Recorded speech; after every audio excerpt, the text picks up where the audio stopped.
اللہ تعالیٰ نے جو انسان پیدا کیے ہیں ان کے مزاج مختلف ہیں. ان میں کچھ لوگ ہوتے ہیں جو قوی ہوتے ہیں ارادے کے، جو فیصلہ کر لیا ڈٹ گئے.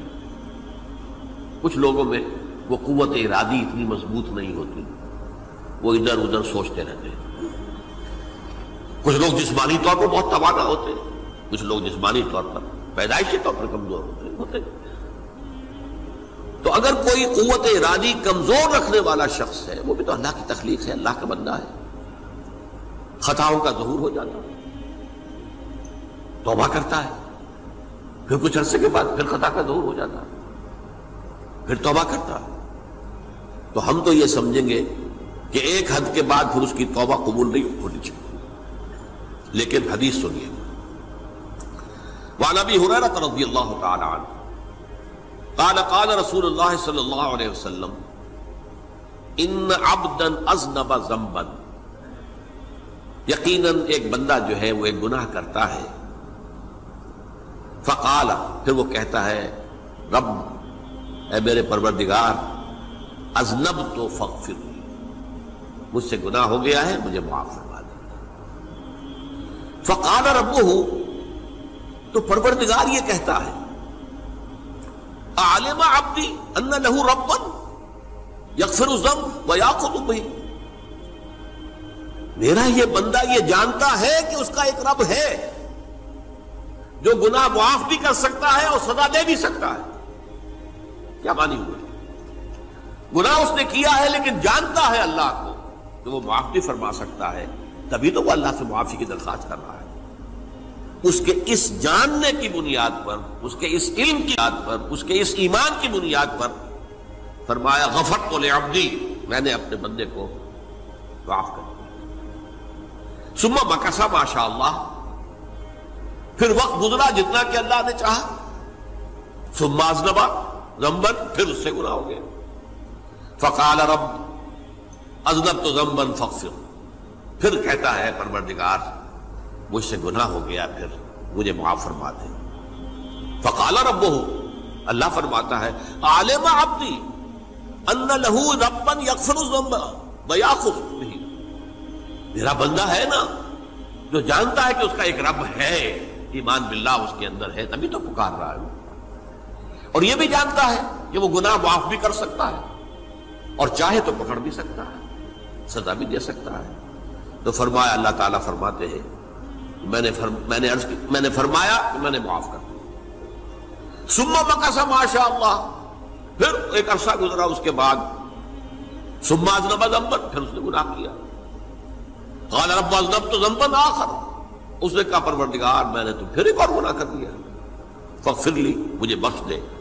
فقال اعلم عبدی ان لہ ربا یغفر الذنب ویأخذ بہ، میرا بندہ جانتا ہے نا کہ اس کا ایک رب ہے جسے وہ پکار رہا ہے، کیوں وہ جانتا ہے کہ اسے اختیار حاصل ہے کہ چاہے تو بخش دے اور چاہے تو پکڑ لے. اس کے اس علم، اس ایمان کی بنیاد پر میں نے اسے معاف کر دیا.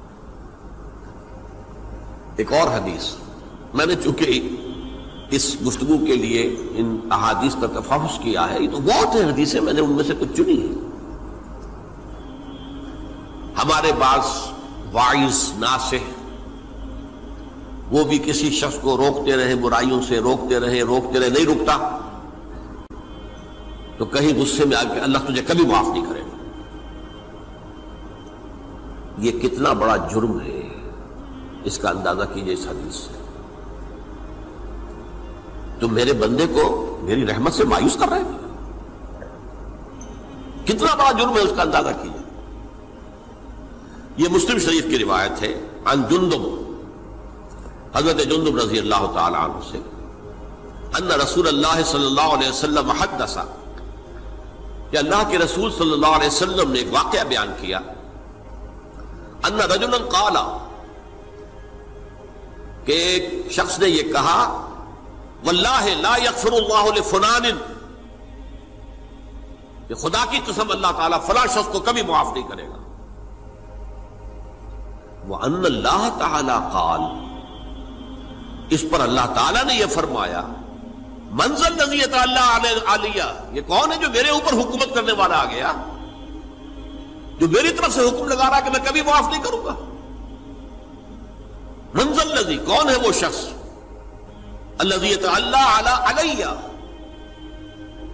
انی لا اغفر لفلان، کہ میں فلاں شخص کو کبھی معاف نہیں کروں گا، قد غفرت لفلان، اس کو تو میں نے معاف کر دیا، واحبطت عملہ، اس شخص کے تمام اعمال میں نے ضائع کر دیے کہ تم نے میرے بندے کو مایوس کیا۔ یہ ہے جرم کی انکار۔ تو توبہ کی دعوت دیتے رہو، توبہ کے لیے لوگوں کو آمادہ کرتے رہو، توبہ جو ہے اس کے لیے ترغیب دیتے رہو، اللہ تعالیٰ معاف فرمانے والا۔ اب آخری حدیث سنا رہا ہوں، یہ تو بہت ہی عجیب حدیث ہے اور متفق علیہ، یہ بخاری اور مسلم دونوں میں۔ حضرت ابو سعید الخدری رضی اللہ تعالی عنہ جو ہے وہ اس کے راوی ہیں۔ حضور نے فرمایا کانا فی من کانا قبلکم رجل قتل 99 نفسا، تم سے پہلے جو امت تھی بنی اسرائیل، گویا کہ ان کا ذکر ہے، اس میں ایک آدمی ایسا تھا جس نے 99 قتل کیے تھے۔ اب آپ اندازہ کیجئے کتنا بڑا گناہ کبیرہ ہے قتل۔ قرآن مجید میں آتا ہے وَكَأَنَّمَا قَتَلَ النَّاسَ جَمِيعًا، اگر ایک انسان کو بھی ناحق قتل کر دیا گیا تو یہ ایسی ہے گویا کہ اس نے پوری نوع انسانی کو قتل کر دیا، اس نے 99 قتل کی۔ فَهَلْ لَهُ مِن تَوْبَةٍ، پھر اس کے بعد یہ ہوا کہ اس کے اندر توبہ کا جذبہ پیدا ہوا۔ فَسَأَلَ عَنْ أَعْلَمِ أَهْلِ الْأَرْضِ، تو اس نے پھر سوال کیا، لوگوں سے پوچھا کہ زمین میں رہنے والوں میں کون سب سے بڑا عالم ہے؟ فَدُلَّ عَلَى رَاهِبٍ، تو اسے بتایا گیا فلاں راہب فلاں جگہ پر ہے، وہ بہت نیک ہے، بڑا عالم ہے۔ فَأَتَاهُ، وہ اس کے پاس آیا، فَقَالَ أَنَّهُ قَتَلَ 99 نَفْسًا فَهَلْ لَهُ مِن تَوْبَةٍ، انہوں نے کہا دیکھیے راہب صاحب، میں نے 99 انسان قتل کیے، اب مجھے یہ بتائیے کہ میرے لیے توبہ کا کوئی امکان ہے؟ فَقَالَ لَا، انہوں نے کہا نہیں۔ فَقَتَلَهُ، اس نے اس کو بھی قتل کر دیا۔ فَكَمَّلَ بِهِ 100، اپنی سینچری مکمل کر لی، مطلب 99 کے بعد ایک کی کسر تھی، اس کو بھی قتل کیا، 100 پورے کر لیا۔ ثُمَّ سَأَلَ عَنْ عَالِمِ أَهْلِ الْأَرْضِ، پھر اس نے پوچھا کوئی اور کوئی بڑے عالم انسان ہو۔ فَدُلَّ عَلَى رَجُلٍ عَالِمٍ، پھر اس کی رہنمائی کی گئی ایک بڑے عالم شخص کی طرف۔ فَقَالَ إِنَّهُ قَتَلَ 100 نَفْسٍ، تو اس نے وہاں جا کر کہا کہ میں 100 انسان ہلاک کر چکا ہوں، قتل کر چکا ہوں۔ فَهَلْ لَهُ مِن تَوْبَةٍ، میرے لیے توبہ کا کوئی امکان ہے؟ فَقَالَ نَعَمْ، کہا کیوں نہیں، 100 قتل کیے تب بھی کیا ہے، توبہ کا راستہ دروازہ کھلا ہوا، مَا لَمْ يُغَرْغِرْ، جب تک کہ وہ گھنگرو نہیں بج رہا اس وقت تک تمہارے توبہ کا دروازہ کھلا ہوا ہے۔ فرمایا نعم، وَمَن يَحُولُ بَيْنَهُ وَبَيْنَ التَّوْبَةِ، تمہاری توبہ کے درمیان اور تمہارے درمیان کون حائل ہو سکتا ہے؟ توبہ کا دروازہ کھلا ہے۔ لیکن ساتھ ہی کہا انطلق الی ارض کذا و کذا، اب تم ایسے کرو جہاں تم رہتے ہو وہاں نہ جاؤ واپس، وہاں کا ماحول اچھا نہیں ہے، معاشرہ اچھا نہیں ہے، ہو سکتا ہے کہ تم توبہ پر قائم نہ رہ سکو، تم فلاں جگہ چلے جاؤ، وہاں اچھے لوگ آباد ہیں، ان میں جا کر رہو۔ فإن بها اناسا یعبدون اللہ تعالی، وہاں ایسے لوگ آباد ہیں جو اللہ کی بندگی کرتے ہیں۔ فاعبد اللہ معہم، تو تم ان کے ساتھ مل کر اللہ کی بندگی اور پرستش کرو۔ ولا ترجع الی ارضک، اپنی زمین کی طرف اپنے وطن میں واپس بن جاؤ۔ فإنها ارض سوء، وہ بری جگہ ہے۔ فانطلقا، تو وہ چل پڑا، ہجرت کر رہا ہے، اس جگہ جا رہا ہے جہاں کا راہب نے بتایا تھا۔ حتی اذا نصف الطریق، جب آدھا راستہ اس نے پورا کر لیا، اتاہ الموت، موت آ گئی۔ فاختصمت فیہ ملائکۃ الرحمت و ملائکۃ العذاب، اب وہ جہنم کے فرشتے بھی آ گئے اس کی جان قبض کرنے کو، اور جنت کے بھی آ گئے۔ فقالت ملائکۃ الرحمہ، رحمت والے جو فرشتے ہیں جنت والے، انہوں نے کہا جا تائبا مقبلا بقلبہ اللہ تعالی، یہ شخص توبہ کر کے اللہ تعالیٰ کی طرف ہجرت کر رہا تھا، اس لیے اس کی نیت کی بنیاد پر اب یہ جنتی ہے، لہذا اس کی روح ہم قبض کریں۔